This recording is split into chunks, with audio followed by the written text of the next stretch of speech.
welcome or welcome back if you were with us before to our Professional Women's Networking Forum, our monthly Professional Women's Networking Forum, as opposed to our weekly Monday Motivation Spotlight.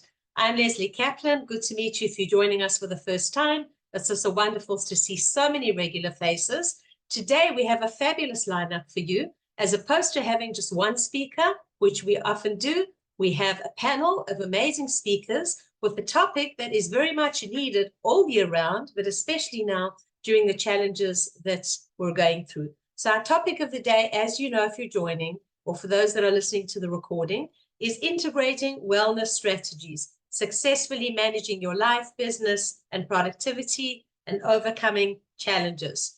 Thank you also to our co-host, ACI, who sponsored this series, as well as our Monday Motivation series. So what we're going to do and how we work is this is a more thorough networking forum than the Monday Motivation for those that have been joining for that session. What we do is we're going to be having our speakers where you're going to be staying on mute, but throughout the event, you can actively network in the chat. Then we're going to be having breakout rooms where I'll introduce at the time. And there, during the breakout rooms, you will have the opportunity to share with others, do your elevator pitch. I'll tell you what it's all about in a moment if you're not sure what an elevator pitch is. And you'll get to discuss the topic, but there you'll be interacting one-on-one with different people in your group. So let's open up. I'm going to spotlight our different, just to show you in the beginning who our guests are. Okay, I'm going to be adding one at a time. Okay, raise your hand so I can find you. Here we go. Tali, I can see you. All right, I'm going to add you as a spotlight. And Ellen, let me find you. Ellen, raise your hand. Here we go. All right. Awesome. Hang on. Am I missing somebody? No. Firstly, ladies, give a smile because you weren't all on before that I couldn't do a screenshot. So give a smile. 1 second. Again. All right. So here are our awesome speakers today. And each one is going to be speaking for about 20 minutes. We're going to be starting with Tali, then we're moving to Ellen. Then we're going to be having breakout rooms, which, as I said, I'll discuss in more detail as we get to that part. And then Hillary is going to be giving us some fabulous stuff too. And then we'll have a little bit of an end. Each one will just end off with a sentence or two and questions and answers. So if you have any questions in the meantime for any of our guests, the best thing is if you can write them in the chat so that we don't disrupt the flow, and we will find an appropriate time to answer the question, whether it's during their talk, at the end, if there's time before the next speaker, or before we move to the breakout rooms, or even after. And if for some reason we haven't answered your question, don't worry. I will make sure that the speaker sees the question and they can answer you directly. So before we kick off with Tali, let me introduce who our fabulous speakers are. So Hillary, number one, who's actually going to be speaking last, but on my screen I see you up at the top. Welcome, Hillary. Hillary is an EFT practitioner. She's the founder of Energized, not Energized, Energized Living, is a global Jewish entrepreneur and a certified advanced EFT practitioner. She specializes in transformation tapping sessions tailored to address your individual needs. Welcome, Hillary. Thank you so much for being with us. Tali, good morning, Tali. Tali is an anxiety coach. She helps her clients go from feeling overwhelmed and held back by anxiety, held back by anxiety, let me read that correctly, to feeling calm and peaceful and functioning better daily. So I really feel calm just saying that, Tali. So great to have you. And Ellen, who I've known, I think for the longest out of all these people, Ellen was also part of our mastermind group that we've had. And she is an ergonomics consultant, Ellen Buckstein, a yoga teacher. She observes her clients at work, both remote and in person, and identifies ergonomic risks caused by incorrect workstation setup and also by poor working postures. So welcome, ladies. You all bring your expertise in different areas, which is amazing, and we look forward to hearing each and every one of you. So Tali is going to be talking first, so I'm going to be removing the spotlight of the others. And Tali, let's take it away. Good morning. We look forward to hearing 20 minutes of your expertise and how we can become more calm and manage our anxieties. Take it away. Thank you so much. Leslie, I need permission to share my screen. You are a co-host, so you do actually have permission. It says host disabled participant screen sharing. Okay, interesting. Let me see that. 1 second. No, I don't think I did, but maybe something got missed. So let's just have a look. Okay, here we go. Is that good? You should be able to do it now. All right, good. And we're seeing that you're starting to share your screen. If you want to put it into slideshow mode, fantastic. Ready to go.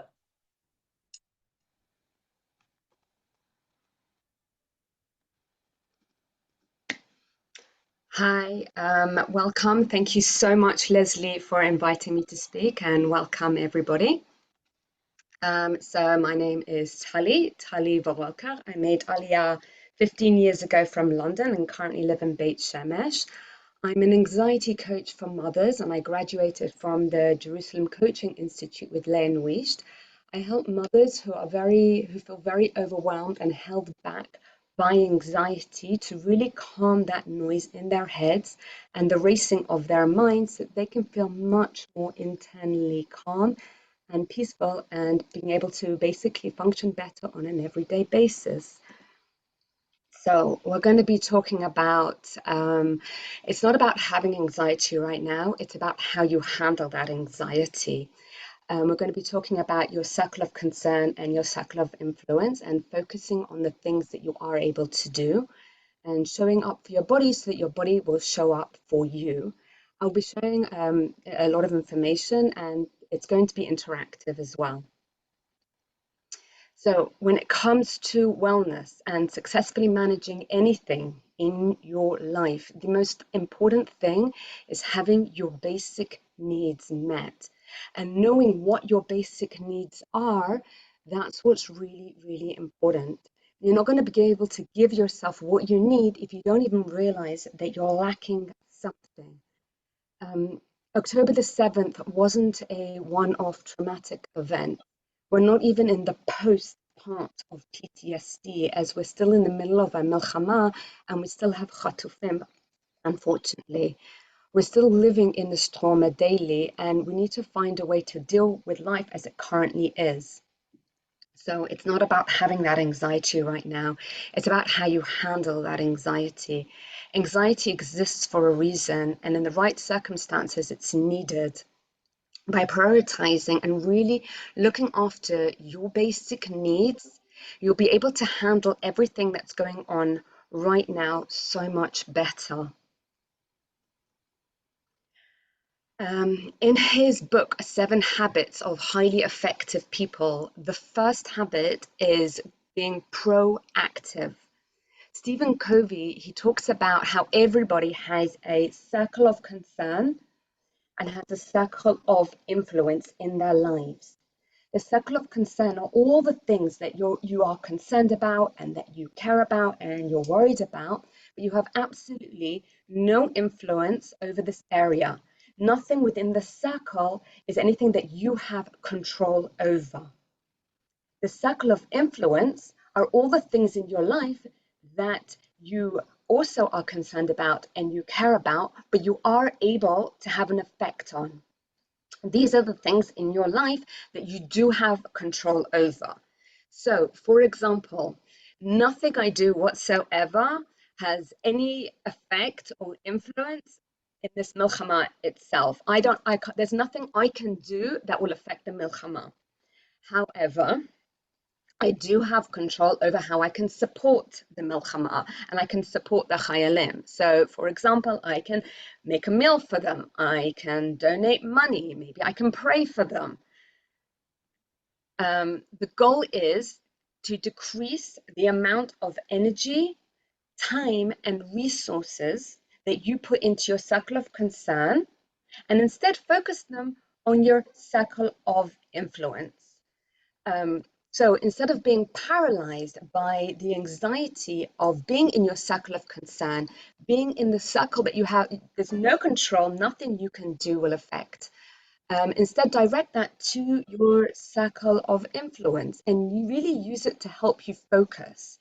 So, for example, my friend Tasha Cohen, who Leslie actually interviewed a couple of weeks ago, she founded Khayal's Angels. What it is she directed that anxiety into activism, and she founded Khayal's Angels as an army to support our army. This is something that she could do. She had control over. And she directed that anxiety into a realistic action that she was able to take. She focused her energy and her time and her resources into a circle of influence. This is something that applies both in your business and in your personal life. And only you're going to be able to really know which circle you're primarily focusing your energy and your time on. You're going to be able to do this by just when you're by yourself, like pay attention, see where does your mind naturally drift? Where does it naturally wander? And that will give you the answer. Do I spend like most of my time on my circle of influence or my circle of concern? It's also really important to focus on the things that you can control, but without spreading yourself too thin. So, for example, back in October, I had a client. She was 7 months pregnant when the war broke out, and she was really struggling to run her business. She was really struggling to be present for her kids. She was having a very, very difficult pregnancy, and she was also dealing with a war, not to mention just having time for herself. So after some coaching with me, she realized that everything was so very unrealistic for her and it was just too much. The anxiety and that stress levels were way too high, which wasn't safe for her pregnancies. So together we picked the priorities, what are in her life and what she really wanted to focus her energy on the most. She decided that the best and most realistic thing for her at that stage, because she was able to do it, she decided to take maternity leave early. And suddenly she had a lot more time for herself and the things that really mattered, which really helped to decrease that stress level significantly. So I invite everybody here right now to think of 3 priorities in your personal and in your business life, the things that you have control over, and pick something, just one thing, one of those 3 priorities that you're comfortable sharing, and just put it into the chat.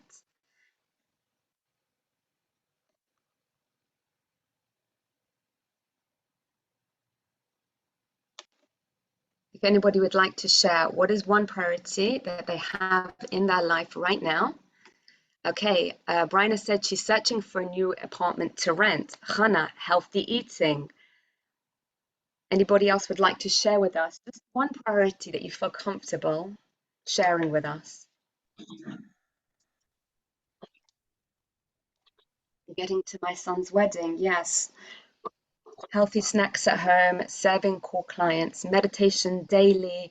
These are all really important things. Yeah, family, living healthy, overcoming writer's block, feeling better, organizing my home, getting through Purim and Pesach peacefully. Yes, definitely, especially right now. Trying to promote my mother's book to help those who have a loved one in a nursing home. You can make sure, besides Tali, that you're all on mute, please. Let me just see where that came from. Thank you. Okay, so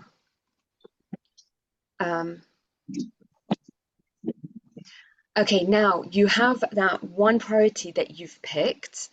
The next step is to think, what are the realistic actions you are able to take towards that one priority?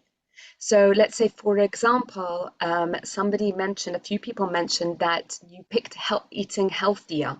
So an action step towards that will be maybe meal planning, maybe preparing meals. Sorry, 1 second, Tali. Bryna, can you mute yourself? For some reason, it's not allowing me to mute you. The noise is coming from you. Thanks. Okay, Tali, carry on. Maybe you logged on twice, that's why.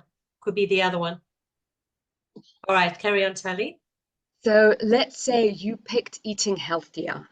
Now, an action step towards that may be meal planning, or maybe it's planning meals and cooking in advance and freezing them, making shopping lists.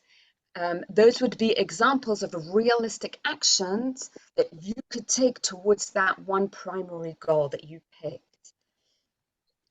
Now, the next step is to break down those actions into really itsy bitsy teeny weeny steps.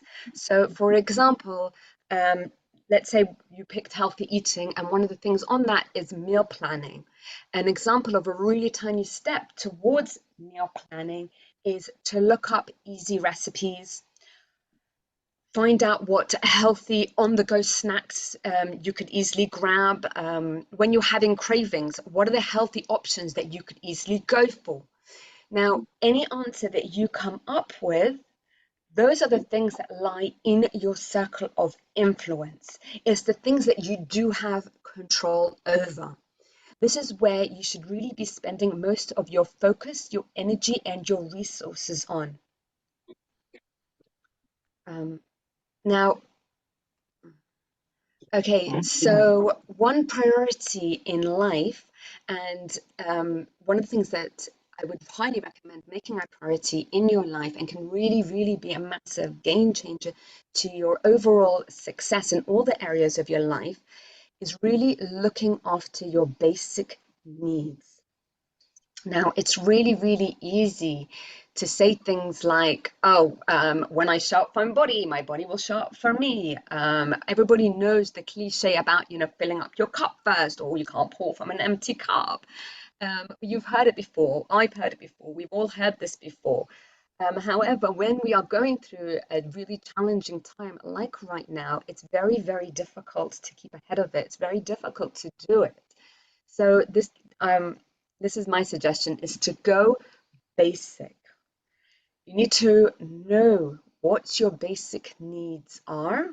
You need to remember your basic needs, and you need to do your basic needs.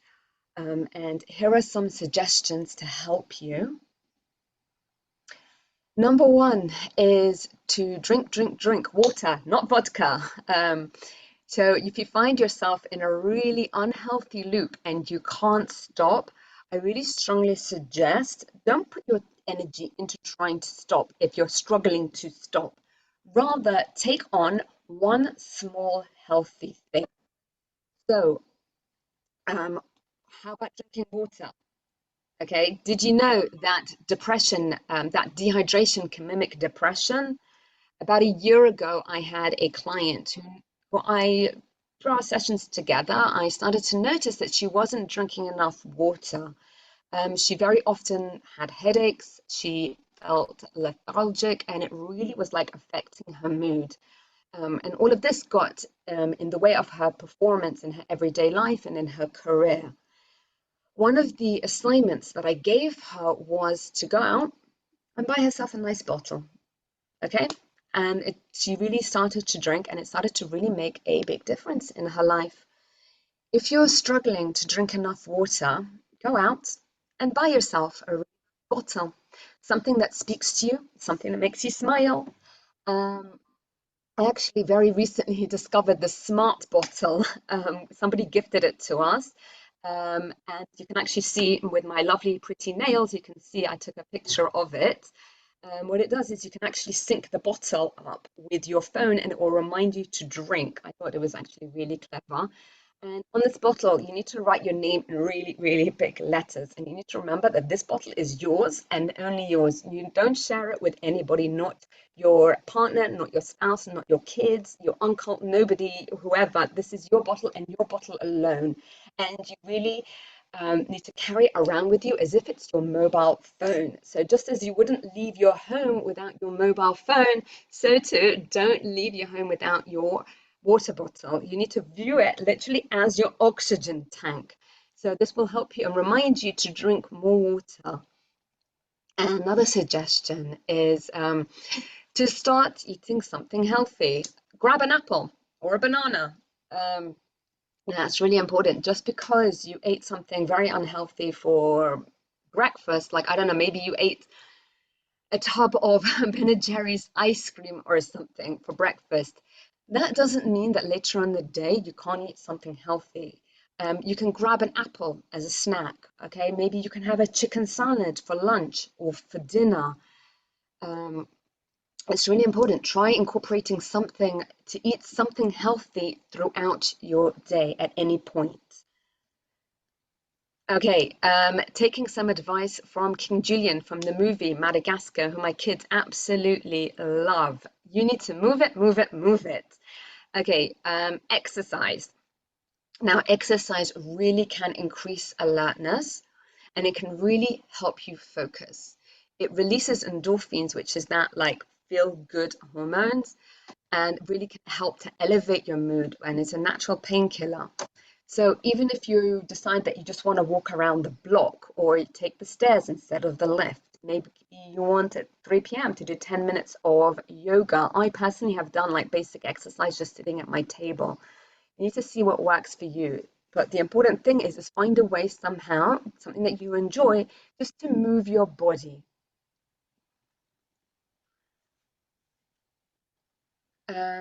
Another one is to catch your Z's. Now, you intellectually know the importance of an adequate night's sleep. We all know the importance of it. But for whatever reason, maybe you can't do it, or maybe you're struggling to do it.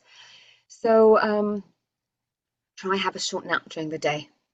I had a client, she actually took a nap in her car just before she went to pick up her kids. And she said it made such a difference to the rest of her evening.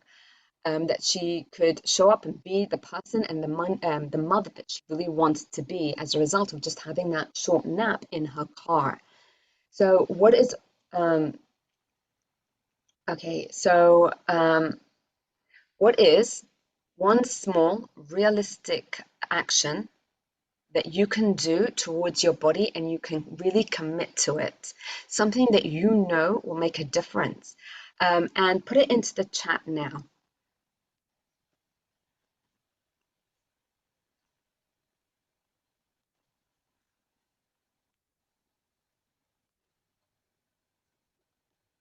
Ali, maybe repeat the question just once Oh, because I wasn't okay. totally So focused. what is something that you can do for your body, okay, and really commit to, something that you can take away? So Hannah said to start eating a healthy breakfast. Hillary, drink more water. Drink more water. Lisa, yes. Exercise 3 days a week. No sugar. Bring a bottle wherever I go. Walk every day. Keep my water bottle by my desk, definitely. Drink more water, it's a huge one. I'm so happy to see water a lot. It makes a massive difference, definitely, for sure. Leslie, exercise more and less digital before bedtime. Whoa, yay. Go to sleep earlier. Adina, what time would you like to go to sleep? Am I allowed to pick you out? Do you feel comfortable? What time would you like to go to sleep? What would you consider earlier? I think 11 would be perfect, but it's not realistic. Probably 12. 12 o'clock? Was that realistic for you? Yeah, I would have to make it realistic. Is there a way you could make it realistic? Maybe put put a timer on my like an alarm on my phone or something to remind me. Yeah, would that help you? It's a decision I have to make with myself. Great, wonderful. I hope it works out. So do I. More water, walking, go to sleep earlier. Fantastic. Snacks will be a fruits, yes. So my suggestion is everybody who picked something to do with their body, see how can you really incorporate that? Is it realistic? Are you going to be able to commit to it? And what are the steps that you can take to make that priority something that eventually becomes a habit? Better sleep hygiene, Nina. Yeah. How can you make it a habit? So it's not just something that you're doing, let's say today and tomorrow, and by Shabbat or Yom Rishon, it's you're no longer doing it. What are the action steps that you can take that from 1 month from now, you're still able to do it? 2 months from now, it's become a consistent habit in your life. So remember, we are still living through this war. We are still living in this trauma right now. So it's not about that anxiety right now. It's about how you handle that anxiety. By focusing your time, your energy, and your resources primarily on the things that you are able to control, as well as showing up for your body consistently, then your body is going to be able to show up for you where you need it right now. So try and make action steps towards those priorities that you came up with just now, and especially the ones for your body. And if you're struggling with that, please be in touch with me. We'll come up with an action plan together. If you're a mother or you know somebody who's a mother who's really gets overwhelmed very easily by simple daily tasks and is really anxious about the upcoming Chagim and this Milchama, you can be in touch with me. I really do understand how anxiety works, so I'm offering a free consultation with absolutely no commitment. And I also understand that just making that step and reaching out for help with anxiety in of itself can be anxiety triggering, unfortunately. Quite ironic, but it doesn't have to be like this, and you really can feel very calm and internally peaceful. Thank you, Leslie. Great. Thank you so much, Tali. I see you set your timer because I was just down to 2 seconds. So very good. You kept exactly to the time. Can you just take your screen down, share down, please? Then we can just see you on the camera. Give me a smile. Nice smile. Okay, fantastic. Thank you so much, Tali, for sharing those tips with us. And as we often know, just little things can make a big, big difference. So what I often say to my coaching clients too, if you just try one thing, and I'm sure you say this to your clients as well, if you can just try even one of the things, don't try to do too many things at once. If you can try even just one of these things, it can make a huge, huge difference. Absolutely. Right. So Tali, you're not going to run away. I'm going to remove the spotlight now. Okay, you'll still be here, and any questions that people have for Tali, feel free to write in the chat. In the meantime, I'm going to be introducing our second guest for the day, who is Ellen Buckstein, who I'm adding as a spotlight. All right, Ellen, good morning. Welcome. Ellen, as I said, is an ergonomics consultant and a yoga teacher. Ellen, feel free to introduce yourself, share your screen, and we're going to look forward to 20 minutes of beautiful information and great tips from Ellen. And then we're going to be going into the breakout rooms, ladies, which is the part for the networking. So make sure that you stay with us and then stay with us afterwards, because we have a fabulous speaker afterwards, Hillary. All right. Ellen, yeah, we can see your screen. Yeah. There we go.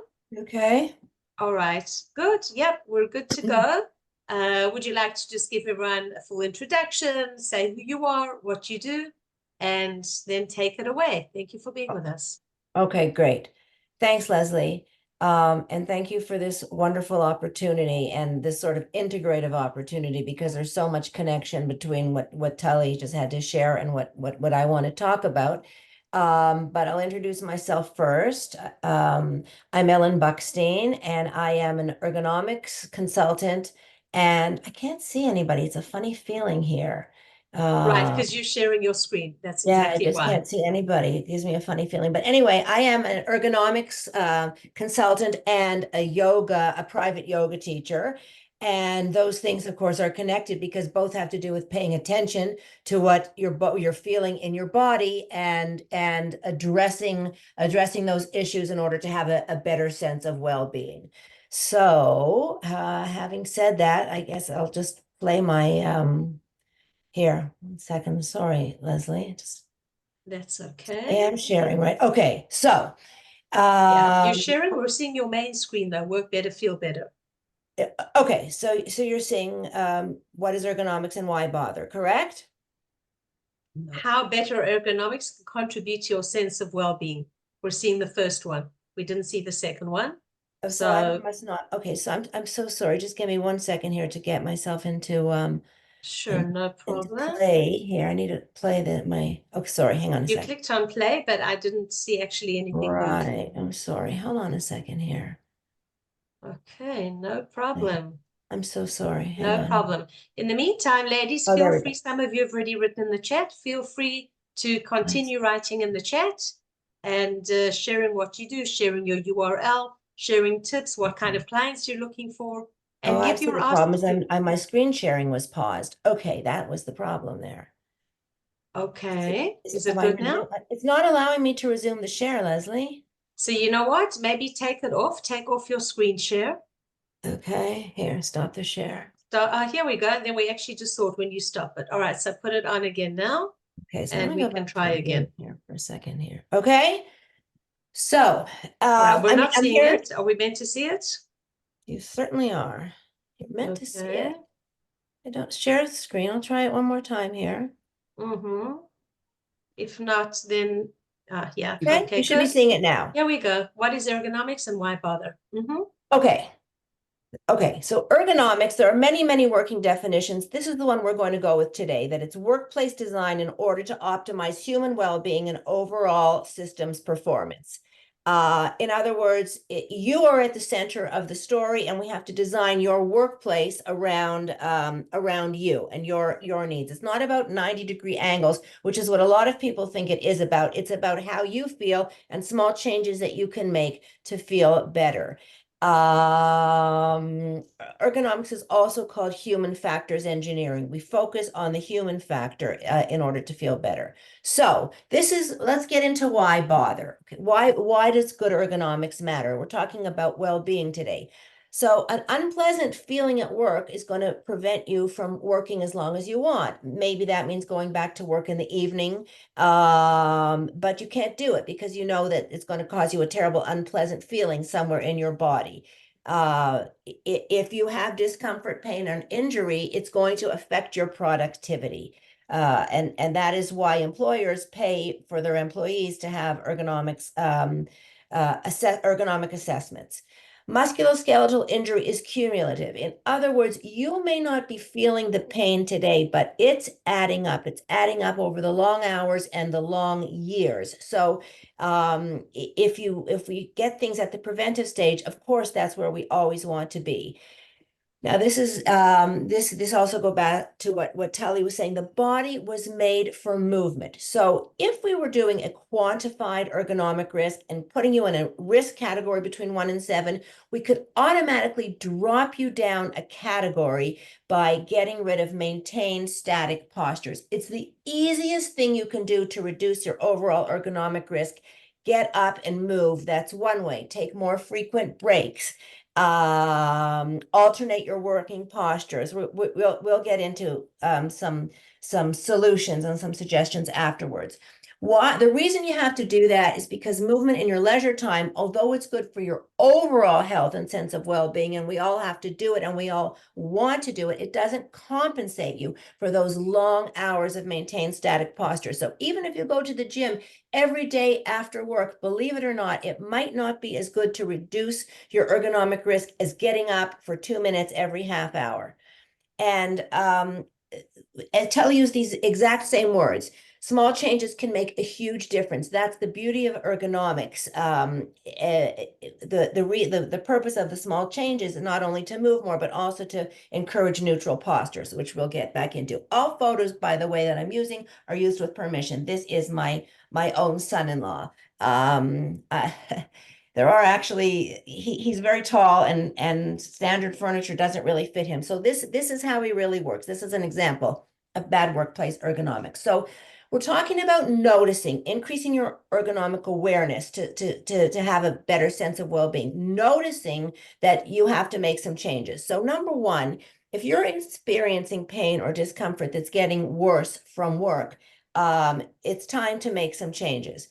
If you have a work-related upper limb disorder, for our purposes, upper limb starts basically anything above the pelvis. So that means low back pain, shoulder pain, neck pain, tennis elbow that could be work-related, carpal tunnel syndrome, everybody knows, trigger finger, any kind of finger, wrist, arm, neck pain, and you're working at a computer, and I forgot to mention that I am a computer ergonomics specialist.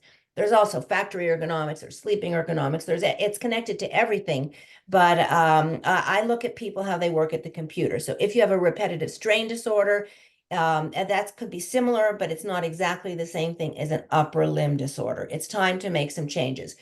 If something in your workplace setup is preventing you from working in neutral postures, you have to change that setup. We're going to talk, and I'm going to explain exactly what neutral postures are, but we could be talking about, let's say, a broken chair that doesn't go high enough to allow you to work with your arms at the correct height in relationship to your table, so that your shoulders and your wrists cannot be at neutral posture. So could be a broken table.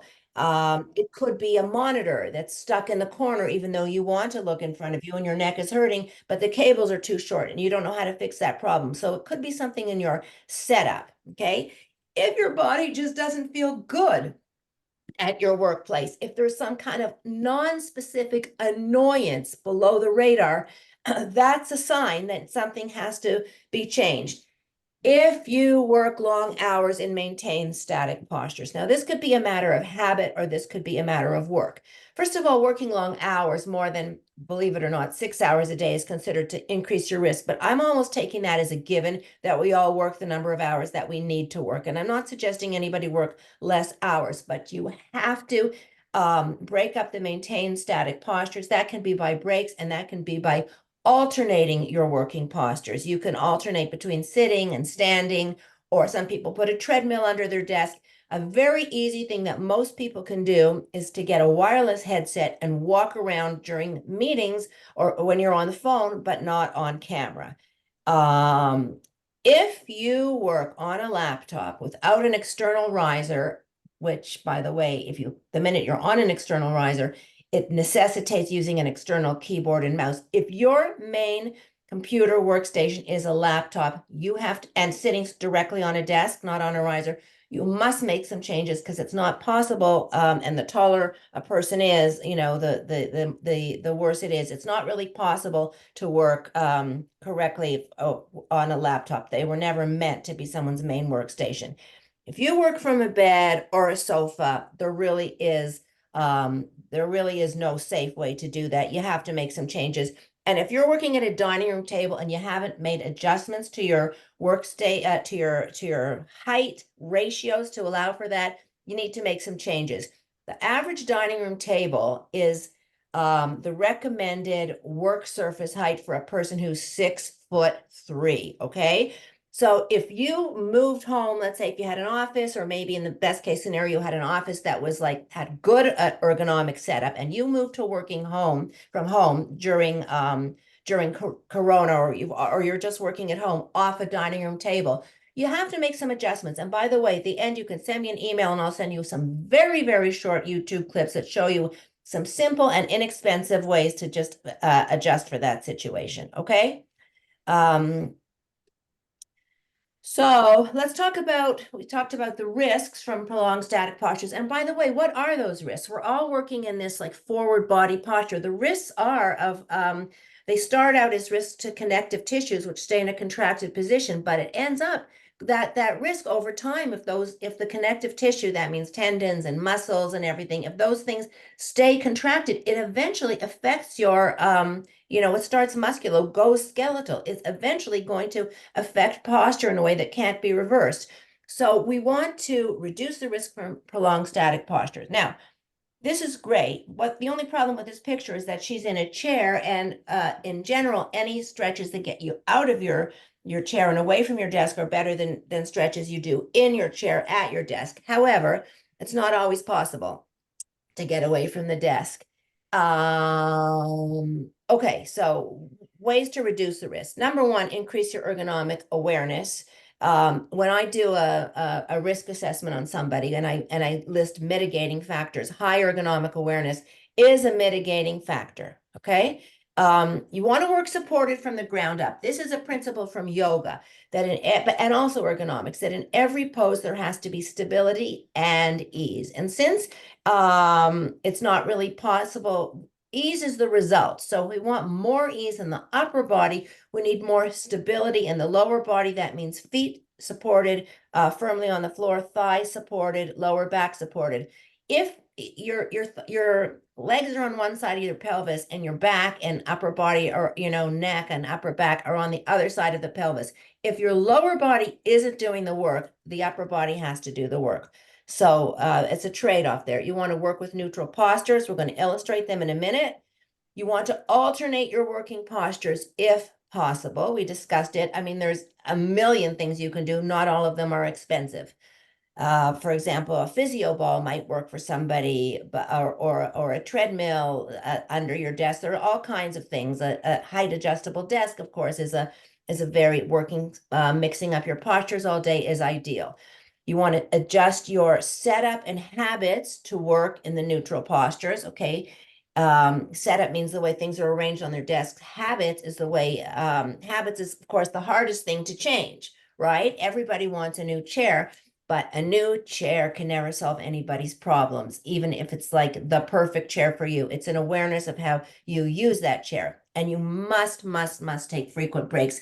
This is something that everybody, aside from, for example, coders, people who write code, are never going to do this. And that's something I learned. You can't convince someone who refuses to take frequent breaks because of the nature of their work to take a frequent break. So if there's something you cannot do that's just not appropriate for you, then you have to do some of these other ways to reduce risk. If you can't take frequent breaks because it will be too hard to get back to that place that you were at in solving the problem, then you're going to have to alternate your working postures or make sure that they're neutral, because of course, maintained static postures are going to be even riskier if your postures are not neutral.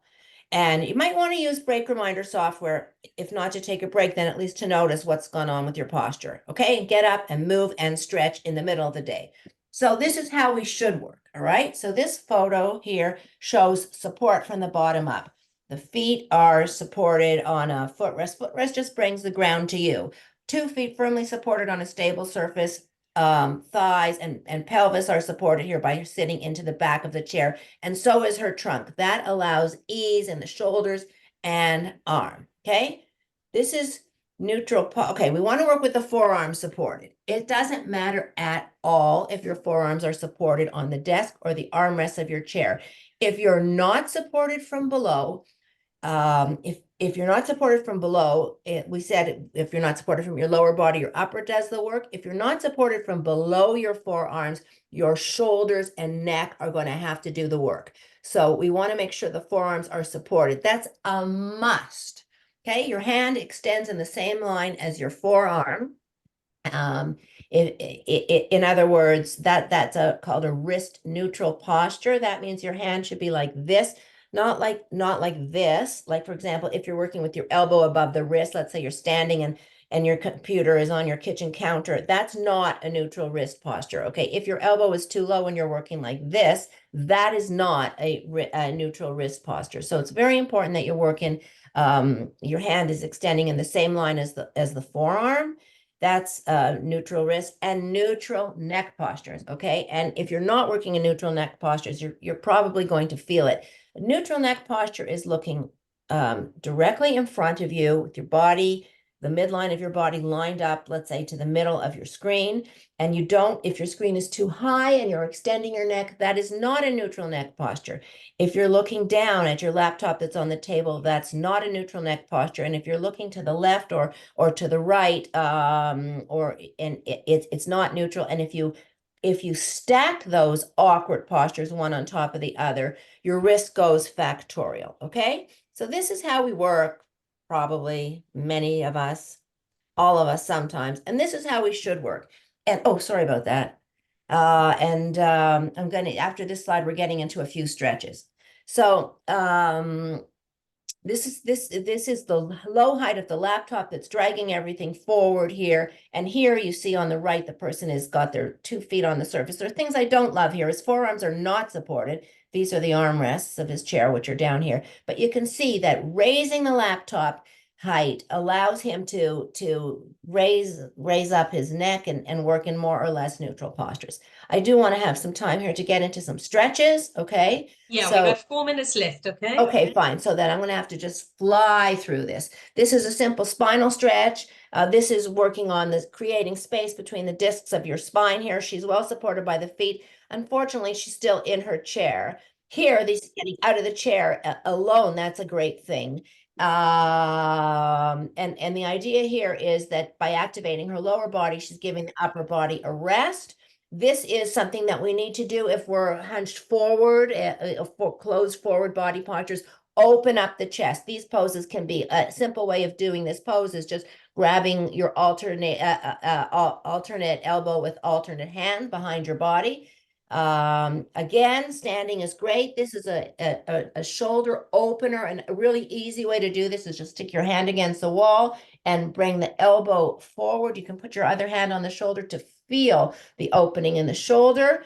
These are some easy shoulder and neck stretches. What I like here is the neck is doing only one motion at a time. We start with only turning the neck. Look how good the shoulder stretch feels here.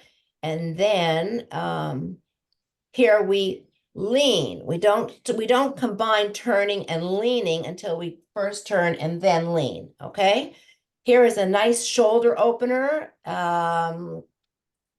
This is asymmetric shoulder work. It's opening the top shoulder and external rotation in the top shoulder, internal. This is what our upper body is screaming out for. It would be better to do all of these stretches in a standing position rather than in a sitting one. Oh, sorry. This is a good chance to remind you just to stop and breathe. And it's the advantage here by pressing your hands together. You're also stretching your wrists. If that's not accessible, you get a similar benefit just from giving yourself a big hug. You can even press your shoulder blades into your hands here. Again, this pose could be done standing up, getting out of the chair. You can use the stretches as an opportunity. And by the way, it's one of the beauties of working from home is that you can stretch in the middle of the day and nobody has to see you, and you can do it as often as you want. We might as well take advantage of what working from home has to offer in that regard.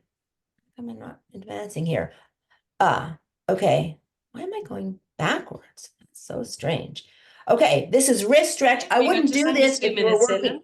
Just under 2 minutes left. Oh, fine. Okay. I wouldn't do this if you're working with your wrist in an extended position. We want to stretch the contrapose to the way we work. If we're working forward with a closed chest, we open the chest. If you're working like this all the time, you may want to do the opposite stretch. You try and stretch in the opposite way that you work.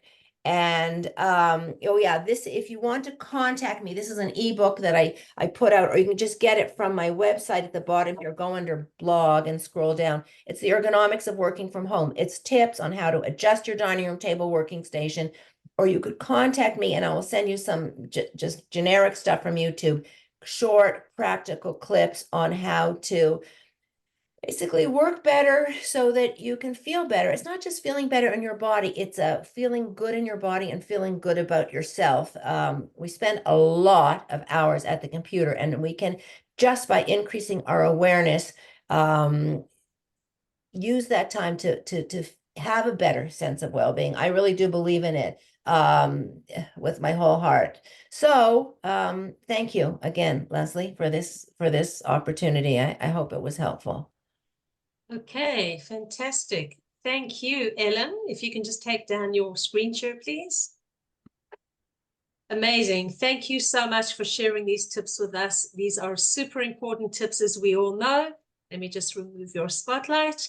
These are super important tips because, as we know, our wellness is not only by our nefesh and by our thoughts and by our mind, but physical directly affects the mental, and the mental affects the physical in both those ways. So if we can ensure that at least we've got the correct working space and surfaces, and for most of you that are here, you do work from home or at least in some type of office. Okay, let me just pause this 1 minute. Where you do work from your office, so which is super important. And many of you have offices on the side of your home or in your home, and some, as Ellen said, is your dining room table, which you're setting up every day. So that's super important that we're on the right track. All right, ladies, now we've come to the part that you're going to get super interactive before we move on to Hillary's. So we're going to be opening up the breakout rooms now for about 10, 12 minutes. I've already allocated the rooms. I literally just have to push the button. What do we do in the breakout room? So firstly, as you know, is to introduce yourself, your elevator pitch. Say what you do, keep it short, keep it focused, 30 to 60 seconds. What you do, who you service, who your target clientele is, and your ask, showing the benefits of who benefits from your service or product. Your ask means you ask the people in your group if they know of anyone or that can or benefit or that needs any particular service or whatever it is that you're advertising, and try get leads. I don't share details of people in this group with people afterwards. So if there's anyone's number that you want to get their phone number or their email, please ask for it in the breakout room or ask for people in the chat. That way we don't have issues with spamming. All right, so that's what we're going to do in the very beginning. Then what we're going to be doing is take from the topic that we have today, whether it's something that Ellen has said or whether it's something that Tali mentioned about anxiety, or although Hillary hasn't spoken yet, but something to do with EFT or tapping or anything to do with your physical or mental wellness. Share any tips that you may have, share any challenges that you feel you may be going through, and make sure, please, that get tips from everyone in the room. Make sure that one of you takes control, that you make sure that somebody's not talking too much and monopolizing the group. So I'm opening up the groups now. I pause the recording, so don't worry about that. I'm pausing it now. For those of you who are watching the recording, we're coming back from the breakout rooms and we'll be starting again in a moment.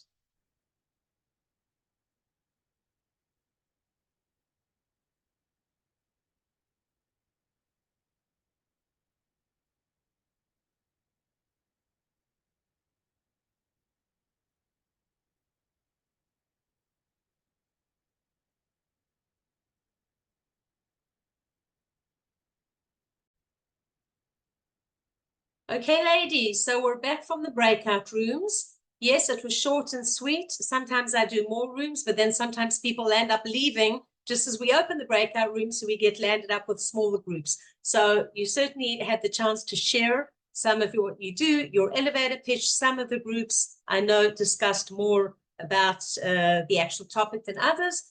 All is good. A very quick announcement before we start with Hillary. If you live in the Netanya area, we're having an in-person event next week, March 26th, from 10 until 12 p.m. free of charge. Registration is required. So be in contact with me, and it's on my website, lesliekaplan.com. Save the date for our next event. We will not be meeting in April. We're already almost at the end of March. We will not be meeting in April due to Pesach and other Chagim.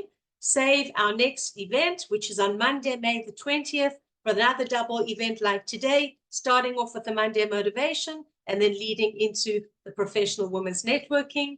And a reminder for those of you who join the Monday motivation spotlight, we will meet again in 2 weeks' time because next week is Purim and Shushan Purim. I would like to also share, I'm super excited to announce that besides on Amazon, copies will be arriving shortly in Israel. So if you would like to get your copy in Israel with lower shipping, quicker delivery time, have a look at my site, lesliekaplan.com, how to build and brand your biz. It's a small business success toolbox and guide, which can help every single one of you in this room, or if you're watching the recording. Okay, so Hillary, we're now going to have a superb time with you. So let's make you our spotlight.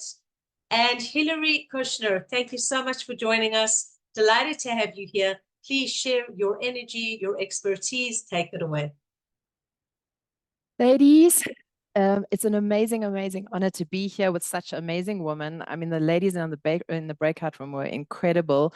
Both Tali and Ellen were incredible speakers and just very, very practical. So I really enjoyed that. And while I'm busy talking over here, you can just put in the chat if you know anything about EFT, emotional freedom technique tapping, or not. I'd really appreciate it. Then, in a nutshell, for those of you that don't know, I know a lot of you, thank God, I've had the privilege of meeting a lot of you. My name is Hillary Kushner. I'm in Johannesburg, South Africa. I'm the wife and mother of 7 Blian Hora, 4 of whom are in Israel already, and hopefully we're And making makes it you to our first partially wedding. Israeli already, Hillary. I'm telling you, the 4 of them speak together the Hebrew. I can't understand a word they're saying. It's unbelievable. They are so Israeli. And please God, Bezrat Hashem, we're going to be there for our first wedding, 2 days after Mazal Pesach. tov. So thank you. So looking forward to actually being there. I've also been there during the war as well. In November, I was there. I was on a women's unity mission. So really, really grateful for that. 1 second. I need to just time myself so I don't want to get over. Yeah, don't worry, I'm timing you too, but good if I you do. appreciate it. Mhm.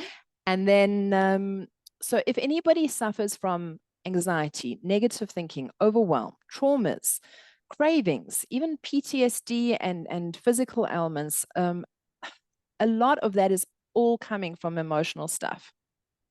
So EFT, which is known as tapping, most people know it as tapping, may be just the thing that you need to change that, providing you with relief, empowerment, inner peace, and calm. I work both locally and internationally. Most of my clientele are actually international. And so, yeah, if you know anybody that would benefit, feel free to let me know. EFT is a powerful therapeutic tool, and it combines ancient wisdom with modern psychology, addressing emotional blockages, reducing stress, and overall enhancing wellness. With integrating wellness strategies, successfully managing your life, business, and productivity, and overcoming challenges, those are all crucial for empowering yourself and living a healthier lifestyle. In the next few minutes, I'm going to actually do some practical tapping exercises that are aimed at reducing stress and overwhelm, enhancing productivity, because most of us are business entrepreneurs, if I understand it correctly, and fostering holistic well-being, including inner peace and resilience. Together, we're going to explore how tapping on specific meridian points, basically the same thing as acupuncture, acupressure points, can release emotional blockages, reducing your stress, and also cultivating a great sense of well-being. By integrating these techniques into your daily routine, I highly recommend like 5 minutes a day. That's all it takes. That's if sometimes more. You'll discover new pathways to success, both personally and professionally. They're great. Like tapping is great for even setting goals. And whether you're new to EFT or a seasoned practitioner, I invite you to embrace positive change within yourself. So let's embark on this journey together, and we're going to tap into your innate resilience, unlocking the unlimited potential that resides within us. So are you ready to tap into your best self? Feel free to put in the chat over there. How are you feeling at the moment? If you just tune into your body, I invite you to just put your legs on the ground, put your hands in your lap if you can. And if you want to, you can close your eyes or you can open them, however you feel more comfortable. And just take a deep breath in and breathe out. Breath is so powerful. Another deep breath in and sigh it out. And one more deep breath in and sigh it out.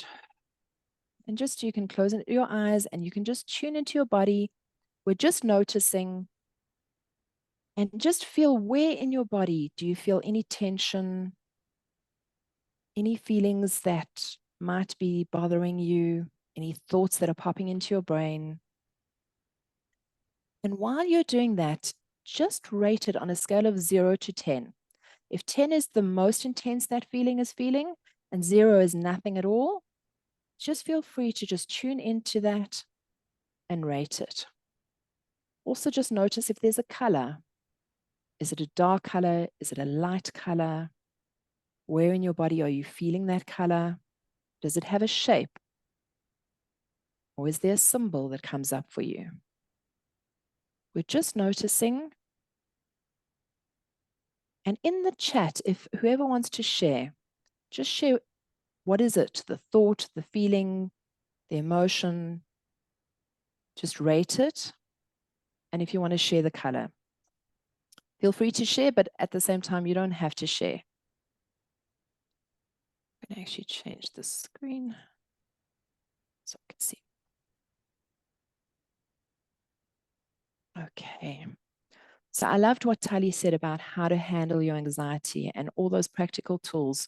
Drinking water is very, very important. And in case I forget to tell you at the end, I'm telling you now, after this session, I want to do it more practically than actually giving you so that you've got a tool to be able to actually work on it. Just remember to drink lots of water because it also helps to release the energy. Yeah, Perlopian is amazing as well.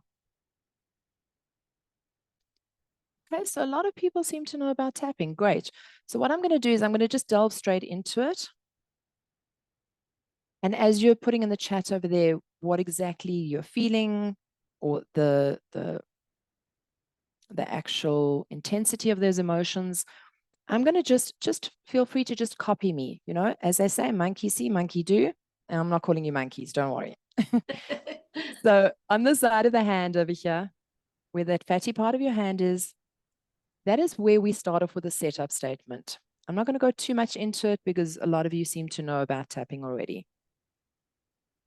And just feel free to just change the wording to what resonates for you.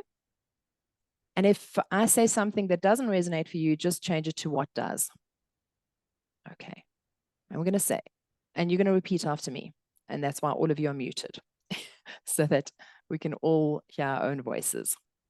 Even though I'm feeling so anxious and stressed about the war, what's going on, the whole situation with the hostages. And as Tali said, I don't have any control over that. But I'm open to the possibility that I can love and accept myself exactly where I'm at. And you can tap with your whole hand. You can tap with 2 fingers, 1 finger. It really doesn't matter. It's very forgiving EFT. You can tap on that side. You can tap on that side. We're just tapping in and tuning into our body. No judgments. We're just tuning into that nervous system and releasing that energy. Because when we actually feel what we're feeling and we give it a voice, it's like that little child that like tugs on your skirt over there, like, what's going on? What's going on? Like, I'm feeling hungry, or I'm feeling tired, or I'm feeling whatever. When we actually notice the child and we say, what do you need? I notice you. You're okay. You're safe. Then the child will go off and play. So too with our emotions. And even though I have all these emotions in my body, mulling around in my head, my stomach, and just feel free to just replace it with whatever it is that you're like, wherever you're feeling it in your body. I'm open to the possibility that I can acknowledge those feelings and those thoughts and allow them to be. All this anxiety, it's literally where your eyebrow starts, for those of you that don't know. Follow that bone along to the side of your eye. All this overwhelm. Carry on with the bone until the middle of your eye. I feel so stressed. Under the nose is literally in that groove between your nose and your lips. These intense emotions. And then you carry on underneath your lip, in between that groove over there. I feel so anxious. The collarbone is literally, if you feel your bone across there, you go to the middle and you go down about an inch. It sounds a little hollow, like you're Tarzan. Feeling all these intense emotions and allowing them to be. Under the arm is literally, if you put your hand underneath and you go to the bottom of your hand, for women it's in line with your bra strap, all these intense emotions. And then top of the head ending off with, I feel them fully, I allow them to be, and I'm open to releasing them. Maybe.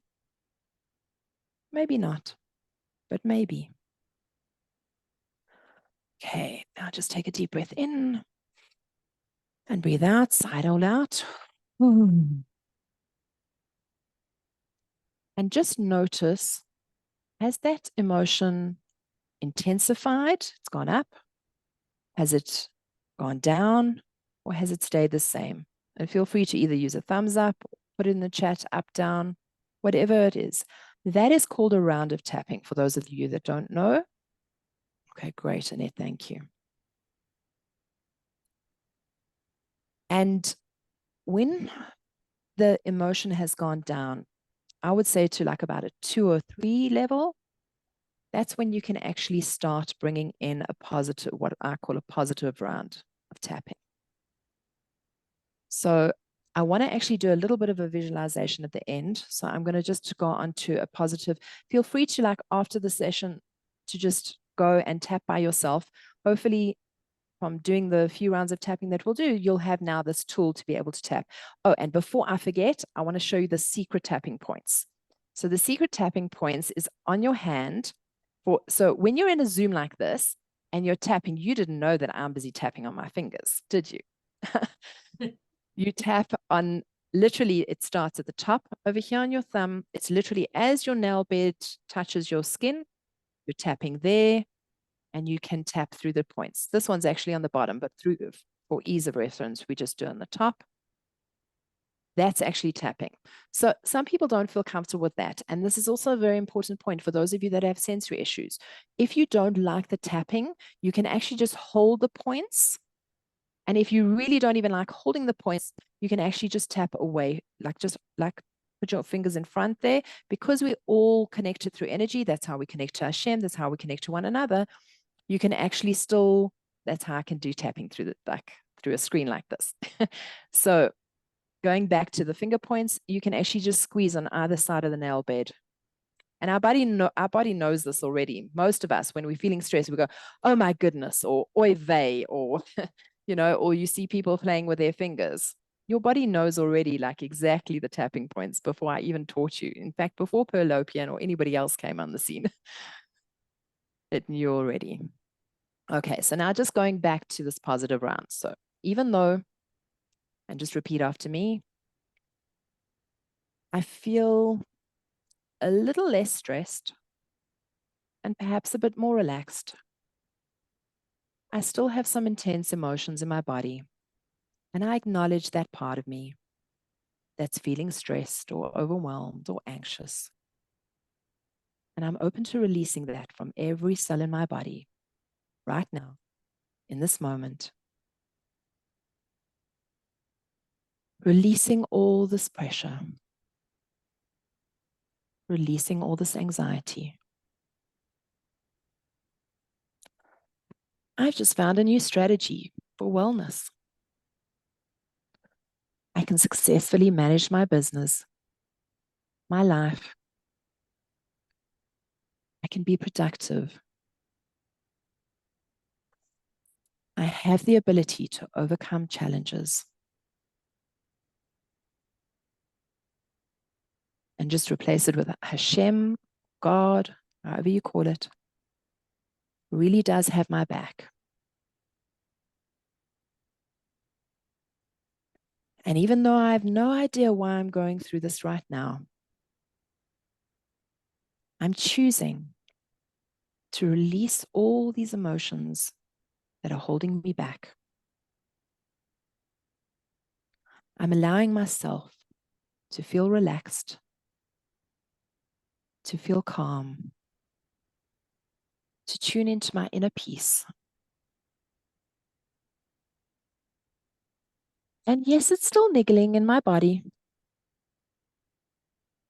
but I'm open to releasing it from every cell in my body right now. Exactly in this moment as we are sitting here.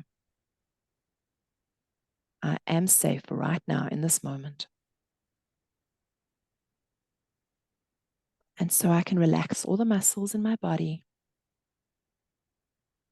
I can relax my nervous system. And I can choose to move forward, making healthy choices.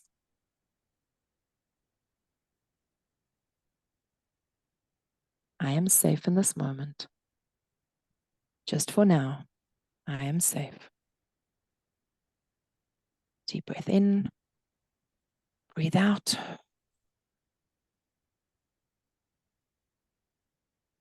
And just notice, once again, just tune into your body. Notice if there's any change in the color, any change in the emotion, the intensity of the emotion. Is there anybody that's a 5 or above still in their emotions?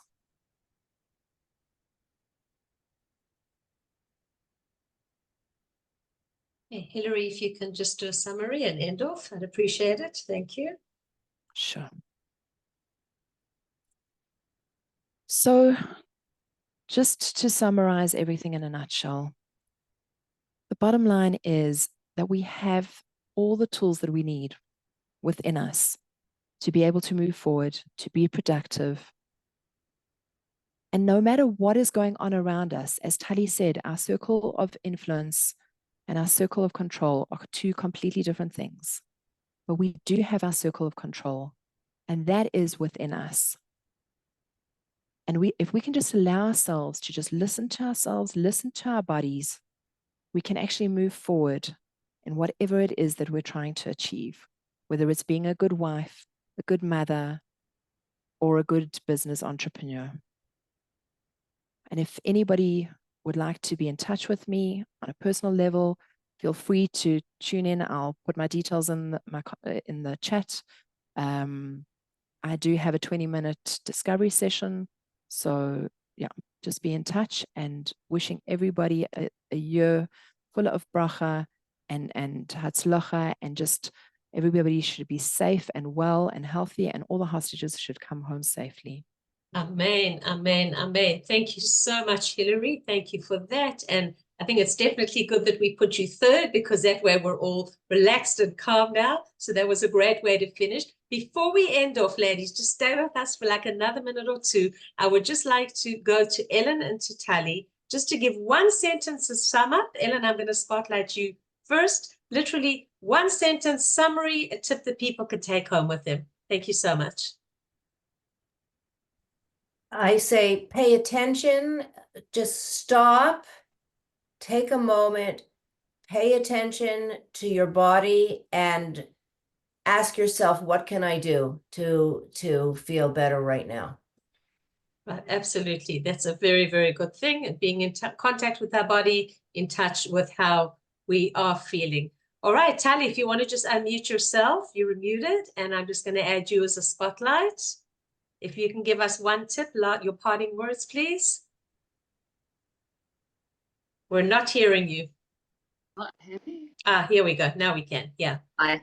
So think of the priorities that you have in your life. And one of them I highly recommend is something to do with your health, to do with your body. And what can you do for your body starting today? What are the action plans so that it becomes an actual habit, and it's not something that you're only doing till the end of the week, but rather you're doing it a month from now, 2 months from now, 5 months from now.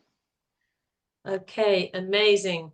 Thank you so much, Tali. So, ladies, not ladies and gents, but this time I'm happy to say ladies. Ladies, we have come to the end of an amazing session. We could have gone on for so much longer, but you know, time is short. 90 minutes. We've been going also from the first half. Thank you so much for joining us. Those of you that joined for the first half, Monday Motivation. Thank you to those who joined now. Thank you especially to our three speakers, Hilary, Tali, and Ellen. And thank you to you for joining. Wishing us safe times, Am Yisrael, better times. Take some of the tips that you've learned today, whatever gels with you best. Once again, start off small. Don't try to do too many things at once. And that way we can see big changes. So thank you for joining. Am Yisrael Chai. And you'll be able to view this again on the recording on YouTube, which is going to be uploaded later today. I look forward to seeing you next time at our Professional Women's Networking Forum. I'm Leslie Kaplan. Have an awesome, safe day. Thank you again to you all. Bye-bye.